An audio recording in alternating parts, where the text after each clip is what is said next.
तीन सवाल। एक राजा था। वह बहुत समझदार और धुन का बक्का था। वह जो सोचता उसका हल ढूंढ कर ही चैन लेता। किसी भी काम में अपनी पराजय उसे बहुत अखरती थी।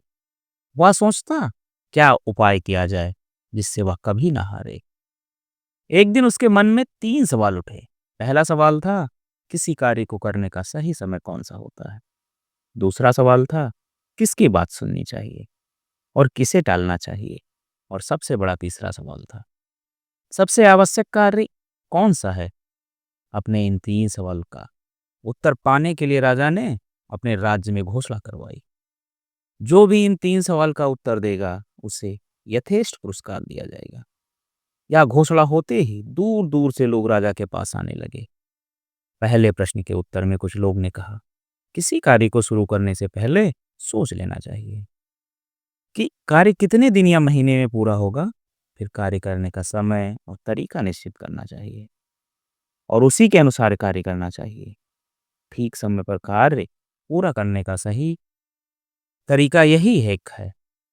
कुछ और लोगों का मानना था कि कार्य का समय निश्चित करना कठिन है, लेकिन बेकार के कार्यों में समय नष्ट ना करें। जो भी आसपास हो रहा हो उस काम में लग जाना। कुछ लोगों ने बताया राजा अकेले प्रत्येक कार्य शुरू करने का समय निश्चित कर सकता है। राजा के पास सलाहकार होने चाहिए। उसकी सहायता से राजा निश्चित कर सकता है कि कार्य कब और कैसे किया जाए। लेकिन कुछ और लोग भी थे। उनका कहना था हर कार्य का समय पहले से सोचना कठिन है। आलस्य में समय ना बिताएं। जो भी काम सामने हो उसे पूरा कर लें। किसी ने कहा कभी कभी सलाह लेने का समय ही नहीं होता, जबकि जवाब तुरंत चाहिए। इसलिए उत्तर केवल जादूगर ही दे सकते हैं। बस वे जादू से सब कुछ जानकर राजा को बता देंगे। इसी तरह दूसरे सवाल के भी कई जवाब थे। कुछ लोगों का कहना था कि राजा के सलाहकार बहुत जरूरी होते हैं। कुछ पुजारी कुछ वैद्य को जरूरी बता रहे थे। किसी ने राजा के लिए सबसे अधिक आवश्यक सैनिकों को माना। तीसरे प्रश्न के भी कई उत्तर थे। कुछ लोगों ने ज्ञान विज्ञान को सबसे जरूरी कार्य बताया, तो कुछ ने रणनीति और किसी ने दान धर्म को। सारे उत्तर अलग अलग थे। राजा को एक भी उत्तर सही नहीं लगा। राजा ने सुना था कि पास के जंगल में बरसों से एक साधु तप कर रहे हैं। वे केवल साधारण जनों से मिलते हैं। उनके ज्ञान की चर्चा दूर दूर तक थी। अपने सवालों का जवाब पाने के लिए राजा ने उनसे मिलने का निश्चय कर लिया। दूसरे दिन राजा ने राजसी वस्त्र उतारकर साधारण कपड़े पहने। कुछ अंगरक्षकों को साथ ले लिया। घोड़े पर सवार होकर राजा जंगल की ओर चल पड़े। काफी देर बाद पेड़ों के झुरमुट में उसे साधु की झोपड़ी दिखाई दी। राजा घोड़े से उतर गया। उसने अंगरक्षकों को वहीं खड़े रहने का आदेश दिया और पैदल ही साधु के पास पहुंचा। राजा ने देखा साधु बड़ी लगन से झोपड़ी के सामने की जमीन खोद रहे थे। उनका शरीर दुबला पतला था। कुदाल से खोदते समय वो जोर जोर से सांस ले रहे थे। राजा को पास आता देखकर साधु रुक गए। उन्होंने राजा का अभिवादन किया, फिर अपने काम में लग गए। राजा बोला, मैं आपके पास अपने कुछ प्रश्नों के उत्तर पाने की आशा में आया हूं महाराज। मेरा पहला प्रश्न है किसी काम की शुरुआत करने के लिए सही समय कौन सा है। दूसरा, मुझे किन लोगों की जरूरत सबसे ज्यादा है। मुझे किन पर ज्यादा ध्यान देना चाहिए। और तीसरा यह कैसे पता लगे कि सबसे आवश्यक कार्य क्या है। मुझे सबसे पहले क्या करना चाहिए। सवाल सुनकर भी साधु ने कोई जवाब नहीं दिया। वे काम में जुटे रहे। राजा कुछ देर चुपचाप खड़ा देखता रहा। साधु कुदाल चलाते, मिट्टी हटाते और हाँफ फूटते। यह देख राजा का मन पसीज उठा। वह बोला, आप कुदाल मुझे दे दीजिए, कुछ देर मैं खोद दूं। साधु ने चुपचाप कुदाल उसे थमा दी। खुद जमीन पर एक तरफ बैठ गए। 1 घंटा बीता, दूसरा घंटा बीता। राजा खोदता रहा। सूरज पेड़ों के पीछे छिपने लगा। तो कुदाल एक तरफ रखकर राजा साधु से बोला, मैं आपके पास 3 प्रश्न लेकर आया हूं। आपने मेरे प्रश्नों का उत्तर नहीं दिया।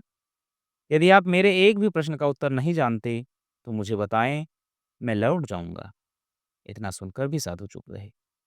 तभी किसी के दौड़ कर आने की आवाज सुनाई दी। साधु ने कहा, आओ देखते हैं कौन आया है। राजा ने मुड़कर देखा। एक आदमी दौड़ता हुआ वहीं आ रहा है। वह दर्द से कराह रहा था। उसके पेट से खून बहकर पैरों पर गिर रहा है। राजा के पास आकर वह कुछ बुदबुदाया और बेहोश हो गया। राजा और साधु ने मिलकर उसे भूमि पर लिटाया। उसके कपड़े ढीले किए। उसके पेट में बहुत बड़ा घाव हो गया था। राजा ने उसका घाव धोकर पट्टी बांधी, पर वह पट्टी खून से भीग गई। राजा ने फिर से खून साफ किया और दूसरी पट्टी बांधी। 2-3 बार पट्टियां बदली, तब कहीं खून बहना बंद हुआ। उस आदमी की चेतना लौटी तो उसने पानी मांगा। राजा ने ताजा पानी लाकर उसे पिलाया। संध्या हो गई थी। हवा भी ठंडी हो चली थी। बाहर लेटा हुआ आदमी ठंड से कांप रहा था। राजा और साधु ने मिलकर उसे झोपड़ी के भीतर सुलाया। वहां आंखें बंद किए चुपचाप बिस्तर पर लेटा रहा। यह सब करते करते राजा बहुत थक गया था। देहरी पर बैठते ही वह गहरी नींद में सो गया। दूसरे दिन सुबह उसकी आंख खुली। पहले तो उसके समझ में नहीं आया कि वह कहाँ है। सामने लेटा हुआ बीमार आदमी कौन है। वह उसे एकटक देखता रहा। धीमी आवाज में उस आदमी ने राजा से कहा, मुझे माफ कर दीजिए। राजा पहले तो अचकचाया, फिर बोला, मैं तुम्हें नहीं जानता। तुम मुझसे माफी क्यों मांग रहे हो? आप मुझे नहीं जानते, मैं आपको जानता हूँ। मैं आपका शत्रु हूँ। आपने मेरे भाई को फांसी की सजा सुनाई थी। उसकी संपत्ति जब्त कर ली थी। मैंने तभी आपसे प्रतिशोध लेने की कसम खाई थी। मुझे मालूम हुआ आप साधु के पास अकेले आए हैं। मैंने सोचा था जब आप वापस लौटेंगे तब मैं आपकी हत्या कर दूंगा, लेकिन पूरा दिन बीतने पर भी आप नहीं लौटे। जब मैं आपको खोजता हुआ इस तरफ आ रहा था, आपके अंगरक्षकों ने मुझे पहचान लिया। उन्होंने मुझे मारने की कोशिश की, पर मैं बच गया। अगर आपने मेरी मरहम पट्टी ना की होती तो मैं मर ही गया होता। आपने मेरी जान बचाई है। अगर मैं जीवित बचा और आपने चाहा तो जीवन भर आपकी सेवा करूंगा। मुझे क्षमा करें। सारी बात सुनकर राजा बहुत खुश हुआ। उसने सपने में भी नहीं सोचा था कि शत्रु इतनी आसानी से मित्र बन सकता है। राजा ने उसे क्षमा कर दिया। उसे विश्वास दिलाया कि लौटकर वह उसकी देखभाल का पूरा इंतजाम करेगा। राजा झोपड़ी से बाहर आया। साधु के पास जाकर बोला, मैं अंतिम बार आपसे अपने सवालों का हल मांग रहा हूँ। साधु घुटनों के बल बैठे उन क्यारियों में बीज बो रहे थे जिन्हें कल तैयार किया गया था। साधु ने सिर उठाकर राजा से कहा, राजन, तुम्हें तुम्हारे सवालों का जवाब मिल चुका है। राजा हैरान हुआ। उसने कहा, मैं समझा नहीं। साधु बोला, क्या तुम्हें मालूम नहीं? तुम समझ नहीं सके? अगर कल तुम्हारे मन में मेरे लिए दया ना आई होती तो तुम चले गए होते। तुमने ये क्यारियां तैयार न की होती तो राह में ये आदमी तुम पर हमला करता। मेरे पास ना रुकने के लिए तुम पछताते। जब तुम क्यारियां तैयार कर रहे थे वही सबसे सही समय था। तब सबसे महत्व का आदमी मैं था। उस समय मेरा काम सबसे जरूरी काम था। जब वह आदमी दौड़कर हमारे पास आया और हमने उसकी मरहम पट्टी की, वही सबसे सही समय था। अगर तुम उसकी मरहम पट्टी ना करते तो उसकी मृत्यु हो जाती। इसलिए उस समय वही सबसे महत्व का आदमी था। तुमने उसके लिए जो भी किया उस समय वही तुम्हारा सबसे जरूरी कार्य था। याद रखना, याद रखना, सबसे सही समय वही होता है जब हमारे पास किसी भी तरह की शक्ति होती है। सबसे महत्व का आदमी वह होता है जिसके साथ हम होते हैं। कोई नहीं जानता कब क्या होगा। सबसे जरूरी काम है अपने सामने संकट में पड़े आदमी की सहायता करना।